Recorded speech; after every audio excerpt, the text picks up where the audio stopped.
Hello guys! Welcome to 5th Generation Hobby Shop. Meron tayong i-review ngayon. Ito ay unit ni Sir Manuel ng Zamboanga del Sur.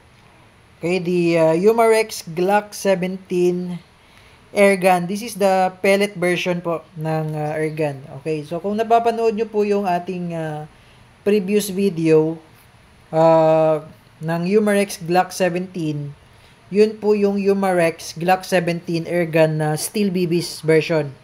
Okay, yung bala po yun na steel BBs. Okay?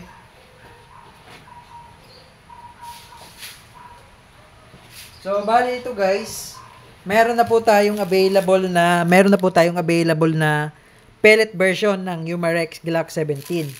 Okay, yung dati nyo pong napapanood ay ito po yung bala nun. Steel BBs.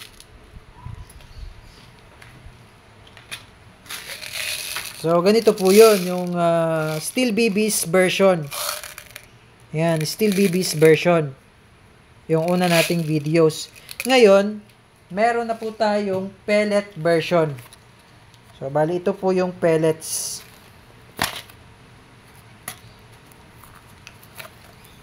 Okay, wait lang guys ha. Bubuksan ko lang yung pellets.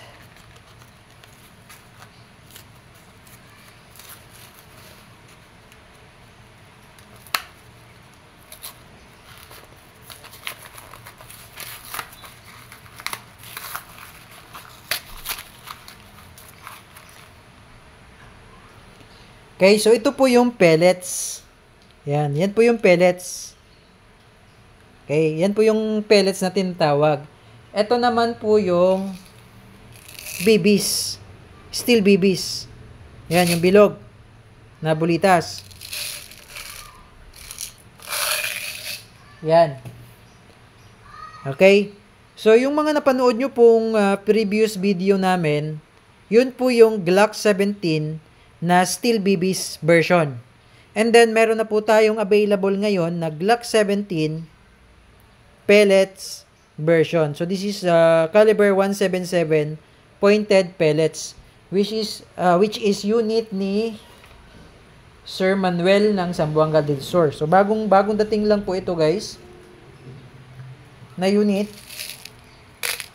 So, yung nakikita nyo po sa harapan ay dalawang klaseng Glock 17. Ito po yung pang steel BBs.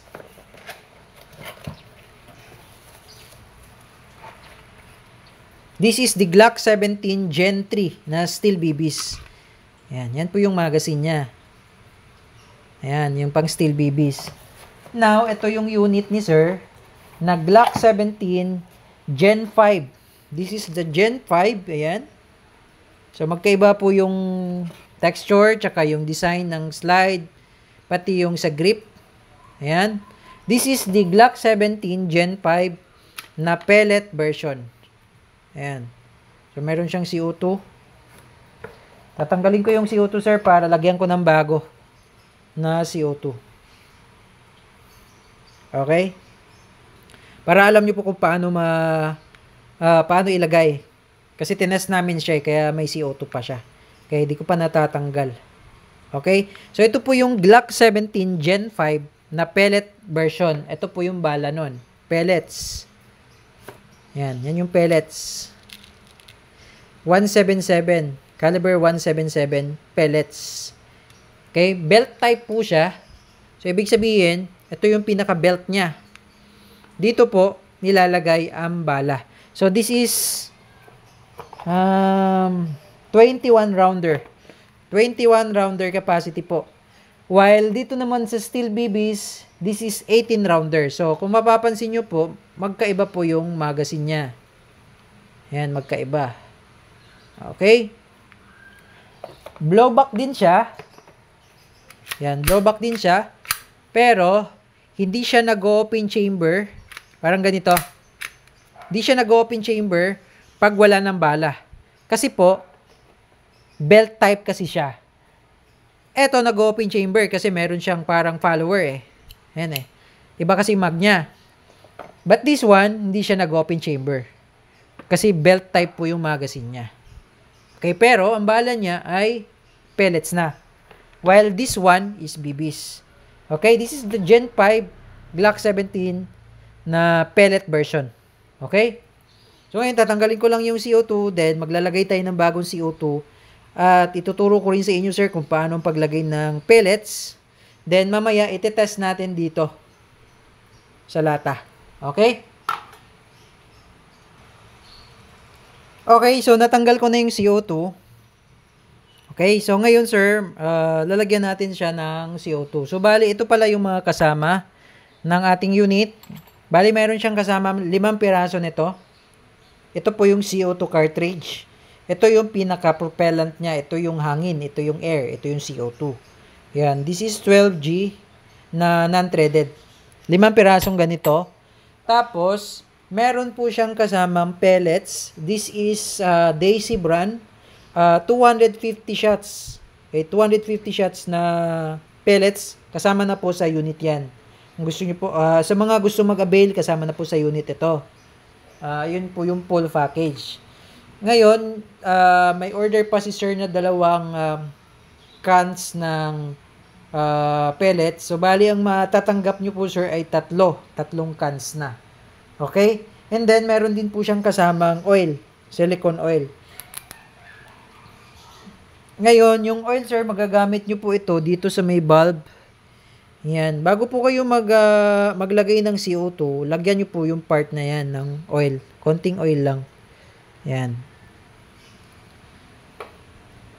Then, pwede nyo rin pong lagyan yung part na to, sir, ng oil.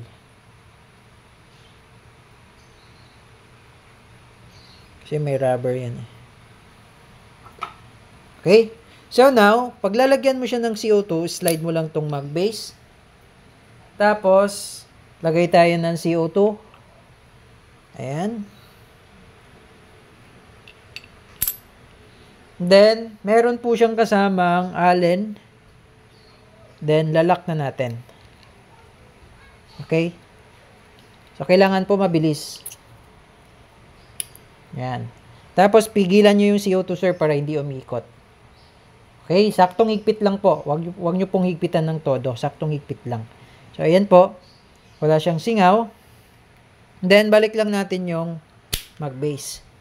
Ngayon, lalagyan natin siya ng pellets.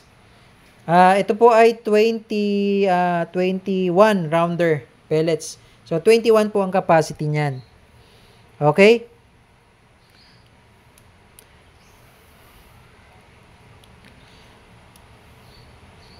Okay.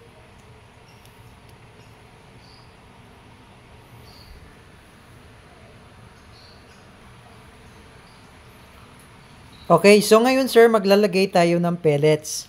Okay? Nagtanggal lang ako ng glove kasi medyo mahirap i-slide yung belt pag naka-gloves.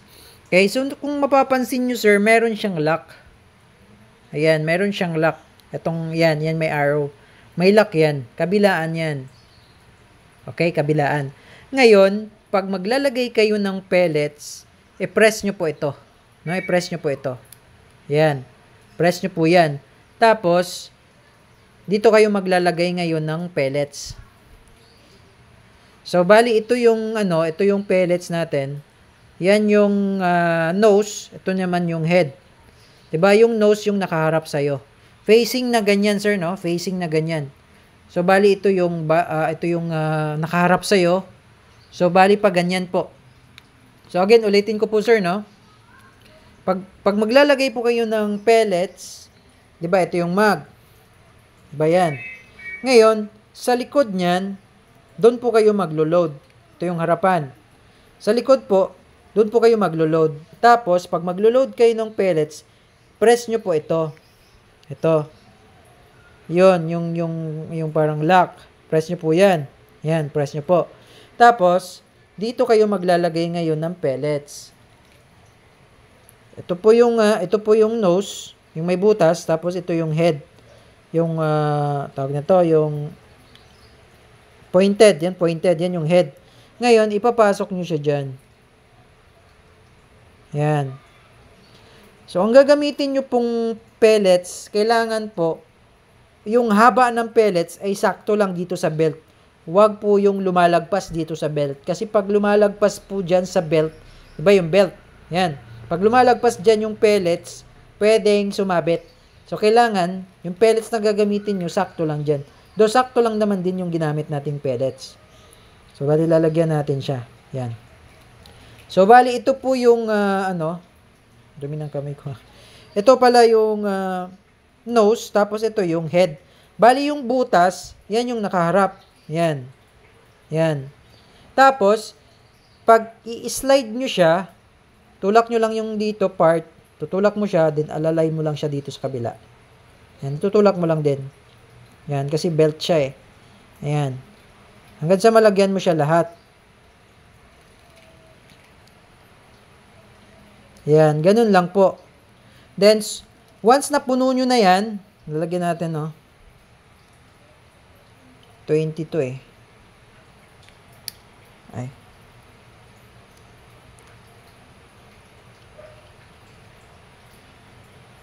Okay. So, ilan na ba itong na-load ko? 5. So, bali pa ganun po, no? Hihilahin nyo po yung belt. Yan. Hihilahin nyo po.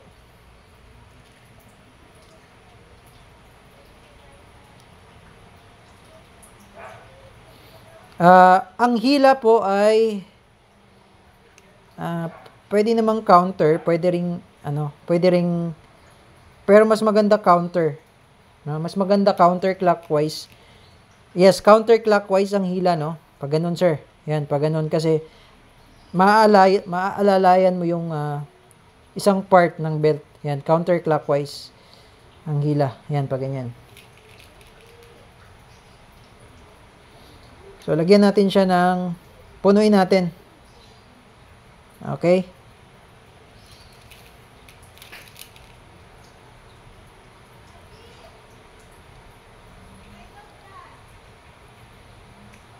Okay? Okay, so ayan sir, napuno ko na. Ayan. So, iwasan nyo lang pong magkabaliktad yung paglagay nyo ng pellets kasi baka sumabit po. Sumabit po yung pellets. Okay? So, once na napuno nyo na, press nyo po ito. Yan. Press nyo lang po yan. And then, di ba kung mapapansin nyo po, kailangan po, hindi siya nakasampa dito sa lock. Kailangan itulak nyo lang siya dyan. Then, ipasok nyo po siya. Yan. So, kailangan nakapasok po yung belt. Hindi siya nakasampa dito sa lock. Okay? So, ganyan po. So, ayan. Ngayon, so, kailangan po, once na napuno nyo na, tapos kailangan, sentro siya dito. Ayan. So, kailangan po nakasentro siya sa may gitna na yan. Ayan. Bago mo siya isalpak sa unit. Okay? So, ayan. Puno natin siya ng bala. Ang gamit natin ay 177. Ngayon, itetest natin siya dito sa lata. Okay? Okay, so dito natin itetest sa lata. Titingnan natin kung mag-penetrate. Tsaka kung mag-push through yung bala. Kung tatagos ba. So, ang date ngayon, lagyan natin ng date. Ngayon ay February 20, 5:50. February 20, 2024. 5:50 PM. Okay, so yan ang ating target ngayon. Okay, so isa-set up ko lang dun sa ating target area, tapos test part tayo. So, by the way sir, pag mag-load ka ng mag mo, kunwari nag-load ka na ng pellets, no? Huwag nyo po siyang i-open chamber, no? I-rest nyo lang po siya. Ibalik nyo po siya sa original. Yan, tapos meron pala siyang safety. Yang white, pag nakikita nyo yung indicator white, safe po yan. Yan. Tapos, lagay nyo siya sa red. Fire yan. Okay, fire. Ngayon, pag puputok na kayo, sir, kailangan naka-full squeeze kayo, sir. Kailangan yung pagkalabit nyo sa trigger, kailangan po, hindi po pwedeng half squeeze. Kailangan po full squeeze. Para yung belt, naka-full din yung kanyang pag-ikot. Kasi pag in-half squeeze nyo, sir, baka kalahati lang din siya, hindi papasok, kumbaga matigas. So, pag kinalabit nyo at matigas, huwag nyo pong pilitin. Tanggalin nyo po yung magazine, tapos i-check nyo kung nakasentro ba yung butas. Yan, i-check nyo. Tapos, kung walang lumabas na bala, check nyo rin kung meron bang bala na nayupi, Kasi pag dumaan po siya dito at hindi lumabas, pwede yung mayupe, pwede rin siyang, kumbaga, ma-damage na yung bala. So, tatanggalin nyo lang. Ngayon, pag tatanggal, so mapapansin nyo po yung butas na yan. Yung butas, ayan, yan yung butas. Yan. Isi-center nyo lang yung bala, di ba? Iikot nyo yung belt. Isi-center nyo lang dyan sa butas, tsaka nyo siya susundutin. Okay? Pag may mga bala na hindi lumabas, yung mga damage na bala na hindi lumabas. So, kailangan dito, pag kakalabitin nyo siya, kailangan full squeeze talaga. No? Full squeeze. So, hindi nyo siya pwedeng hindi nyo siya pwedeng i-half squeeze lang. Kailangan full talaga yung kalabit nyo. Medyo matigas siyang kalabitin, sir. Medyo matigas siyang kalabitin kasi naka-belt type tayo.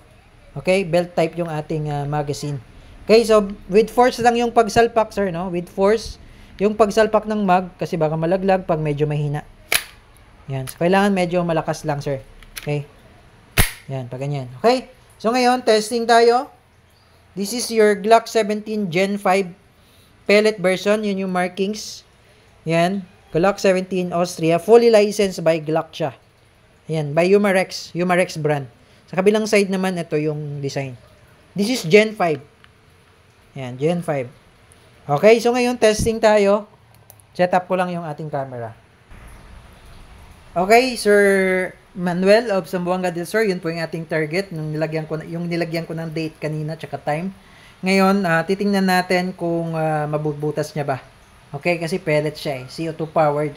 Okay, so testing tayo. I'm about 2 meters away from the target. Ngayon, this is your Glock 17 Gen 5. Fully licensed by Glock, Umarex brand, pellet version. Okay? So, kasan natin.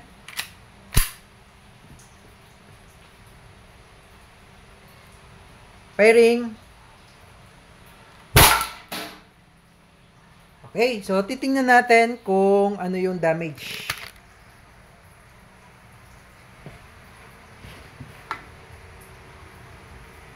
Okay, so bali dito siya pumasok yung pellets pero hindi siya tumagos. Yan. Hindi siya tumagos sa lata. Okay? Hindi siya tumagos. So, ngayon, isa pa. Dito naman tayo sa kabila. Titingnan natin kung kasi first shot pa lang yan. Okay? Okay, proceed tayo. Another shot. Firing. Lakas ah. Nafi-feel ko talaga yung recoil. Okay, tingnan natin. Yung lata. So, bali dito tayo tumira sa likod. Ngayon, tumagos ba? Hindi pa din tumagos. Okay, pero nayupi siya. Ayan, nayupi siya. Ayan, yupi. Pero hindi siya tumagos. Pero malakas ha. Nafi-feel ko yung recoil, malakas. Okay, so another shot pa tayo.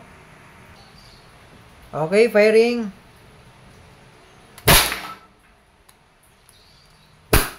Oops. Yun yung sinasabi ko, sir. Pag hindi siya naka-full squeeze, ganun po. No, ganun po ang mangyayari.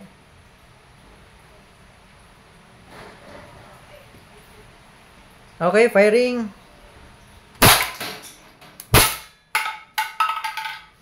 Grabe lakas. Nafi-feel ko yung recoil eh. So, tingnan natin kung ano yung damage ulit ng lata. Ayan. Hindi siya tumagos, pero mapapansin nyo yupi-yupi yung lata. Pero hindi siya tumagos. Ayan. Okay. So, ayun yun. Yun yung testing natin sa lata. Ngayon, kukuha tayo ng isa pang lata. Tingnan natin kung ano magiging damage. So, ngayon meron tayo dito isa pang lata ng Century. So, tingnan natin kung ano yung magiging damage sa kanya.